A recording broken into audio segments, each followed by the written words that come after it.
Home YouTube channel subscribe பண்ணிக்கலனா உடனே subscribe பண்ணிக்கோங்க.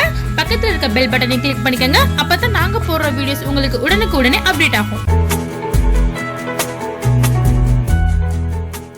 Hello friends, வணக்கம்.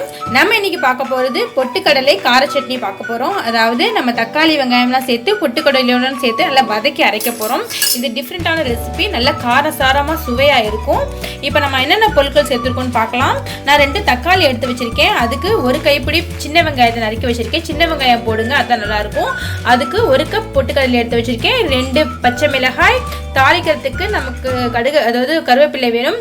புளி வந்து ஒரு நெல்லிக்காய் சைஸில் புளி எடுத்து வச்சுருக்கேன். சீடை வந்து ரிமூவ் பண்ணிவிடுங்க. தாளிக்கிறதுக்கு கடுகு உளுந்த பருப்பு தேவை, உப்பு தேவை, ஆயில் தேவை. இப்போ நம்ம ஒரு வானொலி அடுப்பில் வச்சுக்கலாம். வானொலி வந்து ஹீட் ஆகட்டும். அடுப்பு ஆன் பண்ணிக்கோங்க. வானொலி நம்ம ஹீட் ஆகிடுச்சு. ஹீட் ஆனதோட நம்ம ஆயில் சேர்த்துடலாம். ஆயில் வந்து ஒரு 3 ஸ்பூன் சேர்த்துக்கோங்க. நல்லா ஆயிலும் ஹீட் ஆகட்டும். இப்போ ஆயில் வந்து ஹீட் ஆகிடுச்சு. இப்போ நம்ம வெங்காயத்தை போட்டுடலாம். வெங்காயம் போட்டதோட இப்போ நம்ம பொட்டுக்கடலையை சேர்த்துடலாம். நல்லா பொட்டுக்கடலையும் வதக்கிடுங்க. இது பொட்டுக்கடலையை வதக்கி நல்லா சட்னி அரைச்சா ரொம்ப டேஸ்ட்டாக இருக்கும். இப்போ இதையும் நல்லா வதக்கிடுங்க. அதுக்கப்புறம் நம்ம பச்சை மிளகாயை போட்டுடலாம். புளியுமே சேர்த்துடுங்க, வதக்கிடுங்க. இப்போ நம்ம தக்காளியையும் சேர்த்துடலாம். இப்போ எல்லாத்தையுமே நல்லா வதக்கிடுங்க. இப்போ நம்ம இதுலேயுமே உப்பு சேர்த்துடலாம். இப்போ வந்து எனக்கு இந்த சட்னிக்கு வந்து 2 டீஸ்பூன் உப்பு தேவை. நீங்கள் தேவைக்கேற்ப போட்டுக்கோங்க. உப்பு போட்டால் சீக்கிரமாக வதங்கவும் செஞ்சிடும். இப்போ நான் உப்பு சேர்த்துட்டு இப்போ நல்லா வதக்கிடலாம்.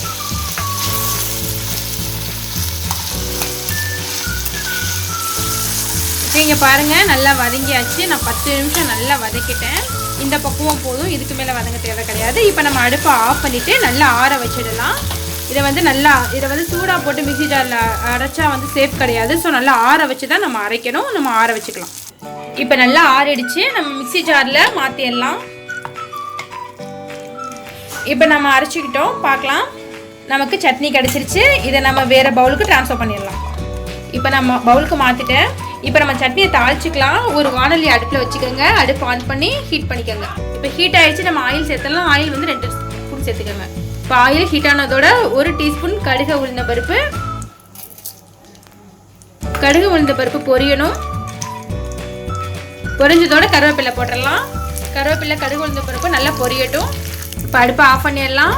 தாளிச்சதை வந்து நம்ம சட்னியில் நம்ம சேர்த்துடலாம்.